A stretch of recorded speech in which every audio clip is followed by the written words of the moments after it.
kulan wacan oo wanaagsan daawadayaal halka naga daawanaysaan waa saxsuxo production daawade haddii aad nagu cusub tahay fadlan subscribe gambalelka furo si ay ku soo gaaraan had iyo jeer wararka degdega ah halkaan soo dhigno like iyo commentiga iyo share ku waa noo muhiim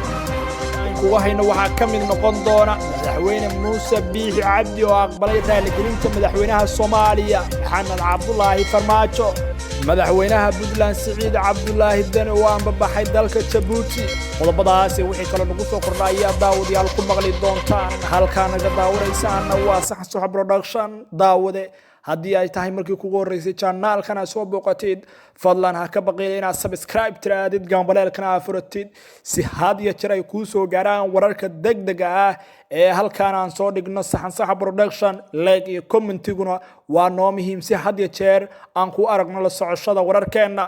isku soo noqod wanaagsan daawadayaal madaxweynaha Somaliland Muuse Biixi Cabdi ayaa aqbalay raaligelinta madaxweynaha Soomaaliya Maxamed Cabdullaahi Farmaajo kadib safar uu dhawaan ku tagay madaxweynaha Somaliland dalka Itoobiya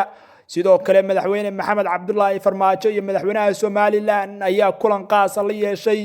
ra'iisul wasaaraha Itoobiya Abiy Ahmed iyadoo halkaas madaxweynaha Soomaaliya Maxamed Cabdullaahi Farmaajo uu sheegay in Somaliland waxyaabaha tabanahayaan uu ka raaligelinayo dawladdiisa madaxweyne Maxamed Cabdullaahi Farmaajo ayaa sidoo kale sheegay in dhawaan uu tagi doono Hargeysa iyadoo maanta Muuse Biixi Cabdi uu sheegay in aysan aqbali doonin tagitaanka madaxweyne Maxamed Cabdullaahi Farmaajo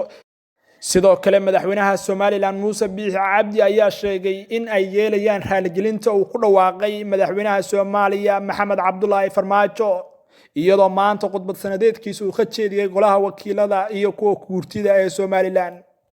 madaxweynaha Puntland Siciid Cabdullaahi Dani ayaa ku wajahan dalka Djibouti iyadoo ay tahay markii uu horeysay tan iyo markii loo doortay madaxweynaha maamulka Puntland waxa uu madaxweynaha Dani uu la kulmi doonaa madaxweynaha dalka Djibouti Ismaaciil Cumar Geelle iyadoo la sheegay inuu halkaas casuumad ka helay madaxweynaha dalka Djibouti